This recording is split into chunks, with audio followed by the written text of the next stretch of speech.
આજે આપણે પ્રકરણ 7 જોઈશું. ચેપ્ટરનું નામ છે રાશિઓની તુલના. ઘણા વિદ્યાર્થીઓ સીધું જ સ્વાધ્યાય ઉપર ધ્યાન કેન્દ્રિત કરતા હોય છે, પણ જે અંદર ડિટેલ આપેલી હોય ને વિદ્યાર્થી મિત્રો, એ સમજવી જરૂરી છે, બાકી એનો કોઈ મતલબ નથી ગણિતનો. પહેલાં અહીં ટાઇટલ જુઓ તો રાશિઓની તુલના. તમારા મનમાં એવું થવું જો કે રાશિ એટલે શું? તો વિદ્યાર્થી મિત્રો, રાશિ એટલે બધી એકમ કહેવાય. દાખલા તરીકે કિલોગ્રામ, ગ્રામ, પછી ઊંચાઈ માટે સેન્ટીમીટર, મીટર, એ બધી રાશિઓ છે. એની તુલના કરવાની. તુલના એટલે સરખામણી છે. આપણે આગળ જોઈએ. એમાં પહેલો મુદ્દો એવો છે કે ગુણોત્તર અને ટકાવારીનું પુનરાવર્તન. તો અહીં તમે જોઈએ, આપણને ખબર છે કે ગુણોત્તર એટલે બે રાશિઓની સરખામણી. એક ટોપલીમાં, આ ટોપલીની વાત છે, બે પ્રકારના ફળો છે, 20 સફરજન છે અને 5 નારંગી છે. તો નારંગીની સંખ્યા અને સફરજનની સંખ્યાનો ગુણોત્તર. તો અહીં પહેલાં નારંગીની સંખ્યા છે, તો આપણે નારંગી 5 મૂકી. સફરજનની સંખ્યાનો ગુણોત્તર તો 20 મૂકી. તો અહીં લખ્યું, આ 5 ઉપર છે અને 20 નીચે છે, એટલે 5 ચોક 20. ઉપર કશું નહીં એટલે 1 અને નીચે 4. તો ગુણોત્તર કેટલો આવ્યો? 1/4. આના ઉપરથી શું નક્કી થાય વિદ્યાર્થી મિત્રો? તો ગુણોત્તરના રૂપમાં 1 અહીં બે ટપકા હોય એને જેમ કહેવાય, 4 લખાય. 1/4 એમ વંચાય. બરાબર છે. હવે ઉલટો ગુણોત્તર પૂછ્યો છે, સફરજનની સંખ્યા અને નારંગીની સંખ્યાનો ગુણોત્તર. તો સફરજન 20 છે, નારંગી 5 છે. થોડું ઉડી જાય છે, અહીં કરી દઈએ.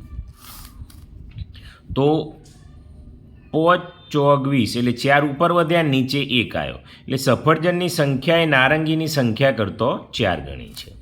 હવે વિદ્યાર્થી મિત્રો, જે આ સરખામણી કરી એને ટકાવારીમાં પણ નક્કી કરી શકાય. આ સરખામણી ટકાવારીમાં હોય તો ટકા આપણને ખબર છે, 100 એ શોધાય. 25 ફળો પૈકી 5 નારંગી હતી, તો નારંગીની ટકાવારી કેટલી થાય? 20%. બરાબર છે. એ રીતે તમે ટકાવારીમાં પણ શોધી શકો છો. આપણે ઉદાહરણ જોઈએ એટલે વધુ ડિટેલમાં તમને ખ્યાલ આવશે. અહીં જુઓ ઉદાહરણ. શાળામાં ધોરણ 7 માટે પ્રવાસ નક્કી કરવામાં આવે છે. કુલ વિદ્યાર્થીઓની સંખ્યામાંથી 60% છોકરીઓ છે. જે કુલ છે એમાંથી 60% છોકરીઓ છે અને તેમની સંખ્યા 18 છે. પ્રવાસનું સ્થળ શાળાથી 55 કિલોમીટર દૂર છે અને પરિવહન સંસ્થા ₹12 પ્રતિ કિલોમીટર વસૂલ કરે છે. અલ્પાહાર એટલે નાસ્તો કર્યો હોય, કુલ કિંમત 4280 છે. હવે શું શોધવાનું છે જુઓ. વર્ગમાં છોકરીઓની સંખ્યા અને છોકરાઓની સંખ્યાનો ગુણોત્તર કેટલો? હવે વિદ્યાર્થી મિત્રો, અહીં તમે જુઓ તો છોકરીઓની સંખ્યા આપેલી છે, કેટલી છે? 18. આપણે કોની શોધવાની છે? છોકરાઓ. અને પછી ગુણોત્તર નક્કી કરીશું. તો અહીં જોઈએ તો અહીં જ ગણવું એટલે જ ખ્યાલ આવે. પહેલો, 60% છોકરીઓ છે તો 18 છે. બરાબર. 60% છોકરીઓ છે, તેમની સંખ્યા 18. જો 60% છોકરીઓ હોય તો 18 હોય તો છોકરાઓ કેટલા હશે? 40% હશે. આપણને ખ્યાલ છે. તો કેટલા હશે? તો 40 ઉપર ગયા, 60 નીચે આવ્યું અને 18 એમના એમ. 0 0 6 તરી 18, 4 તરી 12 છોકરા આવ્યા. પણ વિદ્યાર્થી મિત્રો, આટલું શોધવાનું નથી. હજી આગળ શું કહે છે? ગુણોત્તર શોધવાનું છે. બરાબર છે. તો આપણે ગુણોત્તર શોધવાનું છે. પહેલું તો શું કહે છે? છોકરાઓની સંખ્યા અને છોકરીઓની સંખ્યા અને છોકરાઓની સંખ્યાનો ગુણોત્તર. તો બરાબર, છોકરીઓની સંખ્યા કેટલી લાયા હતા? 18. અને છોકરાઓની હાલ કેટલી લાયા? 12. તો છેદ ઉડાડો. 6 એકા 6, 6 તરી 18, 6 દુ 12. તો ઉપર કેટલા વધ્યા? 3. નીચે કેટલા વધ્યા? 2. તો બરાબર 3/2. બરાબર. પહેલા પ્રશ્નનો જવાબ આપણી પાસે આવી ગયો. કેટલો આવ્યો? 3/2. ચલો બીજું જોઈએ. હવે શું કહે? જો બે શિક્ષકો વર્ગ સાથે જતા હોય તો વ્યક્તિ દીઠ ખર્ચ કેટલો થાય? તો બીજાનો જવાબ અહીં લઈએ. બે શિક્ષકો વર્ગ સાથે જતા હોય તો વ્યક્તિ દીઠ ખર્ચ કેટલો થાય? હવે વિદ્યાર્થી મિત્રો, અહીં નથી લખવું, અહીં લખવું, મોટો થશે થોડો. આવું વ્યક્તિ દીઠ ખર્ચો કીધો છે જુઓ, તો પરિવહનનો કુલ ખર્ચ લખવો પડે, પરિવહનનો કુલ ખર્ચ. તો અહીં વિદ્યાર્થી મિત્રો તમે રકમમાં જુઓ, સમજજો, થોડી વાર લાગશે પણ ખરેખર આવા દાખલા પરીક્ષામાં પૂછાય ને પછી તમને એવું થાય કે નથી ખ્યાલ આવતો. તો પ્રવાસનું સ્થળ શાળાથી 55 કિલોમીટર દૂર છે, એટલે જવાના 55 કિલોમીટર વત્તા પાછા આવો એટલે 55 કિલોમીટર થશે, બરાબર. જવાના 55 અને આવવાના 55 એટલે કેટલા થશે? 110 કિલોમીટર થશે. હવે 1 કિલોમીટરના 12 રૂપિયા છે, તો 110 કિલોમીટર, તો 110 ગુણ્યા 12, તો 0 આ 0 1 એકા એકા એકા, આ 0 2 એકા 2 2 એકા 2, 0 2 3 1320 રૂપિયા કુલ થાય, બરાબર. હવે આટલો મુસાફરીનો ખર્ચ આવ્યો, વત્તા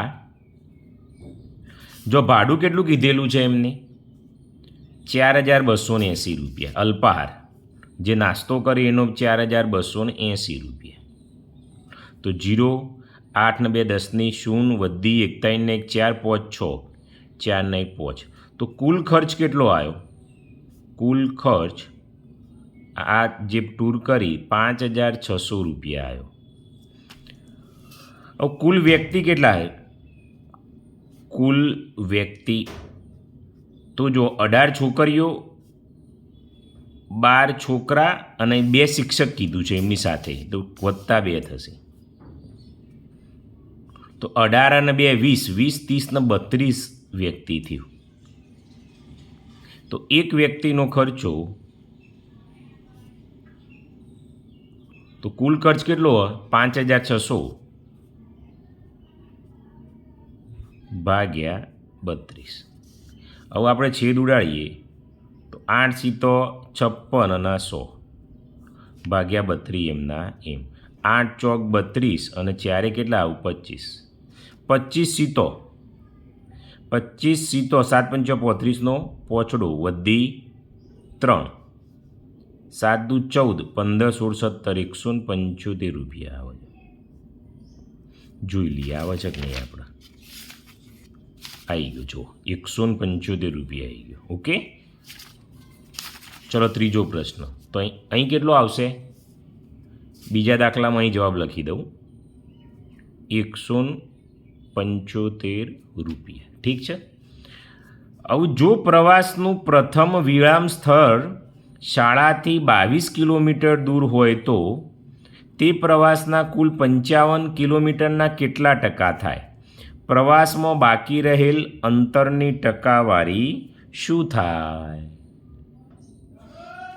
હવે ત્રીજો જોઈ લઈએ વિદ્યાર્થી મિત્રો. હવે શું કહે છે? પ્રવાસનું પ્રથમ સ્થળ વિરામ સ્થળથી 22 કિલોમીટર દૂર હોય. હવે પ્રવાસ અહીંથી સ્ટાર્ટ કર્યો તો આ પ્રથમ સ્થળ આટલું અંતર કેટલું છે? 22 કિલોમીટર. અને આ અંતિમ સ્થળ છે તો આ આખું કેટલું છે? 55 કિલોમીટર. કેટલું થાય? તો જો 55 કિલોમીટર હોય તો 100% થાય, કારણ કે પૂરેપૂરું અંતર કાપીએ છીએ. તો 22 કિલોમીટરે કેટલું થાય?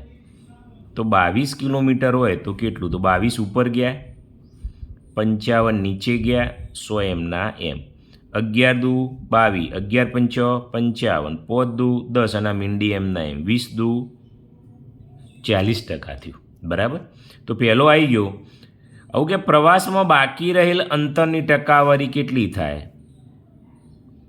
તો બાકી રહેલ અંતર કુલ કેટલા ટકા હોય? 100%. એમાંથી 40% બાદ કરો તો કેટલું થયું? 60%. તો 40% અને 60% એવા બે જવાબ આવે. એટલે અહીં પહેલામાં આવશે 40%, બીજામાં આવશે 60%. આ રીતે વિદ્યાર્થી મિત્રો તમે સમજશો તો તમને દાખલા આવડશે, બાકી આવડશે નહીં. એટલે સમજી વિચારીને ગણવું.